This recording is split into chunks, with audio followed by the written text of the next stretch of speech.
Stroll hat.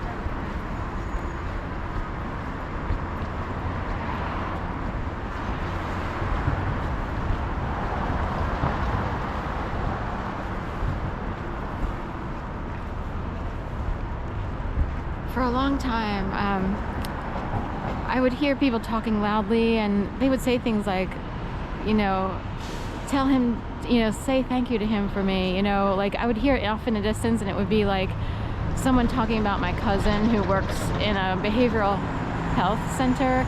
It's called Meridian. It's spelled differently, I think. I think they spell it with I-A-N at the end. This is French, Le Meridian. This also used to be the district attorney's office.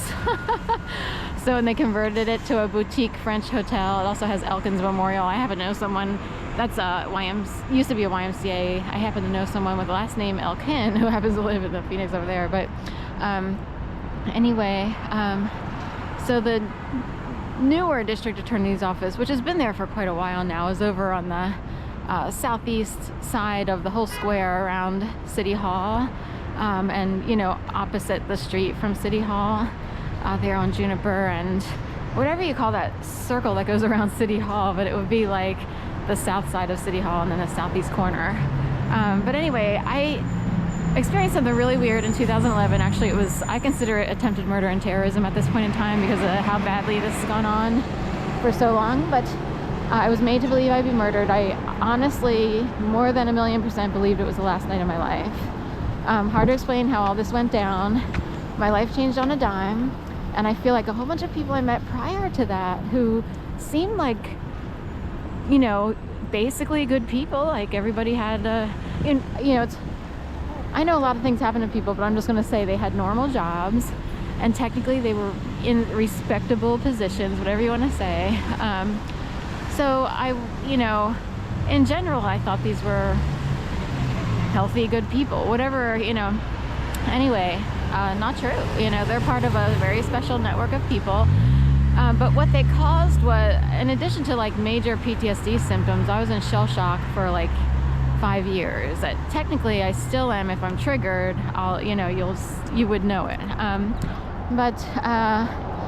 Anyway, one of the things that would begin to happen would be I would walk around the city, and the city was 10 times more populated, 1,000,000 times more populated than it is, like, say, this morning. A lot of people left because of the pandemic and haven't returned. It's not back to normal, not like it was in 2011, 12, 13, 14, 15, and 16 is when we started to see more major decline in terms of population. So anyway, I would walk around the city and things would be said, like I would walk past a bunch of construction workers at 18th and South Street near Good Shepherd. And I would hear a guy say, oh, we had to wrangle her back in. One almost got loose. We had to wrangle her back in. And it felt like they were talking about me, even though the conversation was, 100 yards in the, like it was across the street or 100 feet in the distance. And that's how I felt. I felt like I had been free and liberated. This is where the Christmas market used to be. It's all down now. So anyway,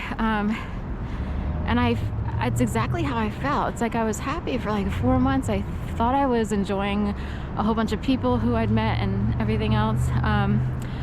And then this thing kicked off, and I had plans like to participate in a half marathon in Portland, Oregon.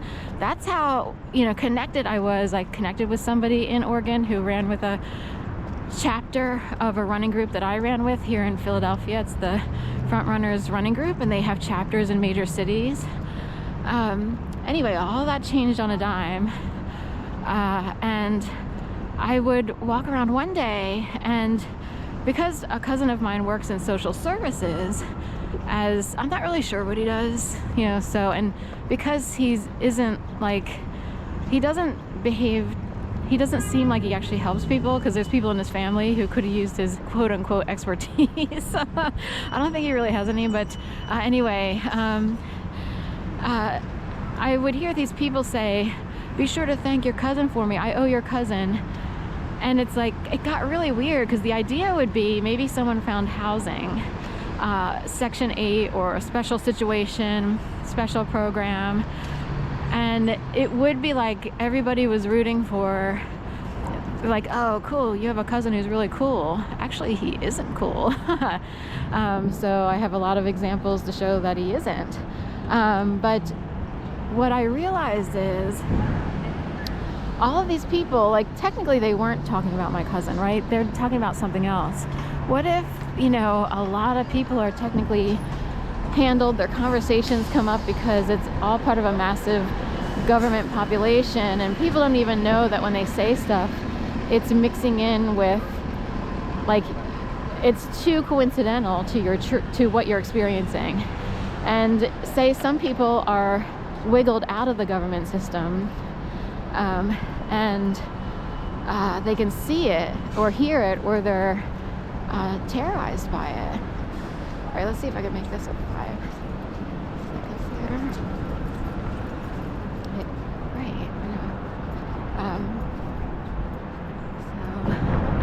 So anyway, that's 2 of like a million incidents where it's like you hear people like having a conversation, but somehow it gets a little too mixed in with what's going on in your world, and it's like, do they actually know? Like, that is whack how that works. So anyway, I've seen a couple examples. This guy reminds me of a friend of mine, friend-ish, named Dale, going into Dunkin' Donuts. Why do people go to Dunkin' Donuts? And do some people like to dunk people?